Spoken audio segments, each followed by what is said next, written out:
शिवसेना उद्धव बालासाहेब ठाकरे गुट के नेता संजय राउत ने प्रेस कॉन्फ्रेंसिंग में शिंदे गुट और भाजपा पर कड़ा हमला बोला। उन्होंने कहा कि गद्दार हमारे पास आएंगे लेकिन हमें राजेश मौर्य तक नहीं मालूम।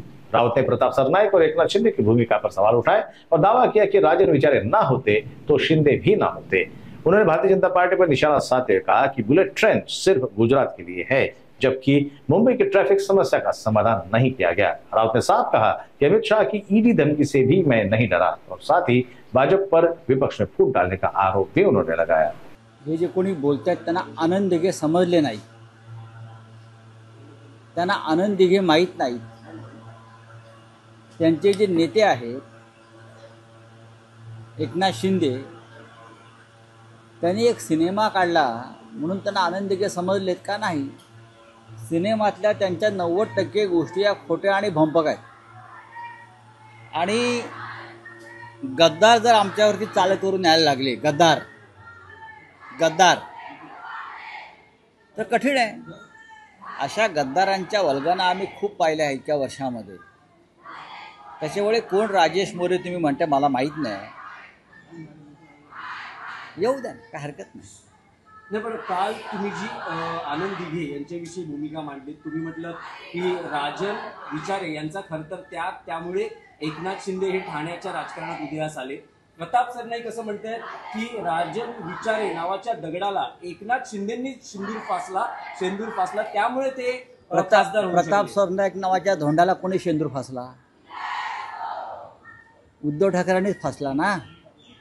बघा, हे सगळे प्रताप सरनाईक, एकनाथ शिंदे वगैरे वगैरे जे लोक आहेत त्यांचं कर्तृत्व काय आहे, काय त्यांनी शौर्य दाखवलं मराठी माणसासाठी, महाराष्ट्रासाठी, त्यांनी या विषयावर बोलू नये। प्रताप सरनाईक यांच्या आधीपासून राजन विचारे हे पक्षाचे निष्ठावंत शिवसैनिक आहेत, हे तुम्हाला माहिती आहे का? प्रताप सरनाईक अनेक पक्ष फिरून शिवसेनेमध्ये आमदार होण्यासाठी आले आणि मंत्री होण्यासाठी त्यांनी बेईमानी केली। त्यांच्या घरावरती ईडीच्या धाडी पडल्या, बरोबर? त्यानंतर ते पळून गेले। हा त्यांचा इतिहास आहे। त्यांनी राजन विचारे किंवा अन्य तिकडे जे आमचे शिवसैनिक आहेत ठाण्यातले त्यांच्याविषयी न बोललेलं बरं, कोणीच बोलू नये। मी वारंवार सांगतो की जर राजन विचारे यांनी त्याग केला नसता तर एकनाथ शिंदे दिसलेच नसते। विधानसभेचं तिकीट जेव्हा शिंद्यांना देण्यात आलं ते त्यांना देण्यात आलेलंच नव्हतं। बाळासाहेब ठाकरेंनी ते सतीश प्रधान यांना दिलं होतं। हे जर खोटं असेल तर शिंद्यांनी सांगावं। सतीश प्रधान यांची उमेदवारी नक्की झाली कोणत्या निवडणुकीतलं म्हणतात? पहिली ज्या वेळेला त्या प्रथम आमदार झाले तेव्हा, आणि त्यांना जे तिकीट मिळालं ते उद्धव ठाकरे यांनी दिलं। मी त्याला साक्षीदार आहे, मी साक्षीदार आहे। त्यांच्यासाठी कोण मध्यस्थी करत होतं, कोणत्या पद्धतीनं करत होतं, ते आमच्याकडे इथे किती वेळा आले, त्यासाठी सतीश प्रधान हे ज्येष्ठ नेते आहेत, शिवसैनिक आहेत, त्यांना माननीय शिवसेना प्रमुखांनी उमेदवारी दिलीच होती। एबी फॉर्म दिला त्यांना, त्यांच्या कपाळाला देवीचं कुंकू लावलं आमच्यासमोर। आणि त्यानंतर एकनाथ शिंदे यांनी तेव्हाही अशा पद्धतीनं काही भाष्य केलं आणि त्यांना ते तिकीट दिलं। पण याचा अर्थ पहिल्यापासून त्यांची वृत्ती ही ओरबडून घेण्याची आणि निष्ठा वगैरे गप्पा त्यांच्याबरोबरच्या लोकांनी कधीच मारू नये। वारंवार त्यांनी गप्प राहायला पाहिजे। त्यांना जर कोणी निष्ठावंतांनी 4 जोडे मारले तर त्यांनी ते खायला पाहिजे, 4 जोडे। आणि त्याच्यावरती आता आमचा विषय संपलेला आहे। आम्ही एक भूमिका मांडली, ती भूमिका हिंदू हृदय सम्राट बाळासाहेब ठाकरे यांच्याविषयी, आनंद दिघे साहेबांविषयी सुद्धा नाही, की शिवसेना प्रमुखांच्या बरोबर आम्ही कधी कोणाचं, जिल्हा प्रमुखांचा, उपनेत्यांचा फोटो कधी लावला नाही। नेत्यांचाही लावायला आम्हाला भीती वाटते।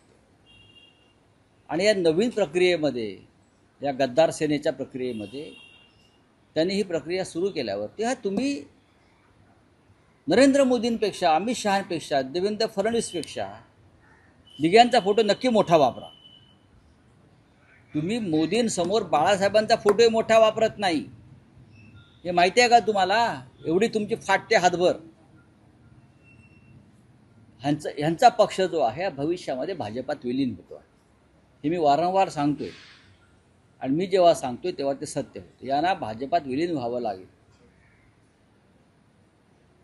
काय हवं ते करा. हा संजय राऊत कच्च्या गुरूचा चेला नाही, हा बाळासाहेब ठाकरेंचा चेला आहे. आणि आयुष्यभर त्याने शिवसेना, हिंदुहृदय सम्राट बाळासाहेब ठाकरे, उद्धव ठाकरे, ठाकरे कुटुंब यांच्याबरोबरच इमान एतबारे राहण्याचा प्रयत्न केला. तेव्हा या धमक्या ज्या असतात ना, या धमक्या या गांडूने आम्हाला देऊ नये. आम्हाला जेव्हा ईडीने धमकी दिली, अमित शहाने धमकी दिली, तेव्हा मी तुरुंगात गेलो, पळून नाही गेलो. ये म्हटलं मला अटक करायला, दिल्लीत म्हटलं मी इथेच बसलो आहे. हे मी अमित शहाना सांगितलं आहे, मी इथेच बसलो आहे तुझ्या घराच्या बाजूला, या अटक करा मला. हे आम्हाला जे काळीज आहे मर्दांचं, हे बाळासाहेब ठाकरेंनी दिलं आहे. आम्ही ओरबडणारे नाही आहोत, लक्षात घ्या. नाही पण ज्या प्रकारे तुम्हाला आव्हान दिलं अरे गेलंय, सोडा, तुम्ही कसलं आव्हान ठाण्यात देताय? जाणार का? जाऊ ना ठाणे काय कोणाच्या बा स्वीकारले हे कसे, हे कोण चॅलेंज देणार? तुम्ही कसे प्रश्न विचारता पत्रकार लोक? माझं अख्खं आयुष्य पत्रकारितेत गेलं. मी नसता असा प्रश्न विचारला कोणाला. फार तुम्ही तकलादू प्रश्न विचारता, असं वाटत नाही का? ठाण्यात जाणार का? अरे कोण हे लोक आहेत? मी काल रात्री ठाण्यात जाऊन आलो, माहिती आहे का? माझं काम होतं, मी आताही जाऊ शकतो. आणि मी एकटा जातो. माझ्याबरोबर यांच्यासारखा गाड्यांचा ताफा, सरकारी पोलीस बंदोबस्त, हां, ते खिडकीतून बंदुका दाखवणारे असे त्यांचे ते, मग गाडी उघडायला उतरतात त्यांचे सगळे बॉडीगार्ड्स, हे आमच्याकडे नाही. मी शिवसेनेचा नेता आहे, मला माहिती आहे जय महाराष्ट्राची ताकद काय आहे ती. एकटा असतो मी, एकटा. आताही मी इथे एकटा, आता बाहेर एकटा जाणार.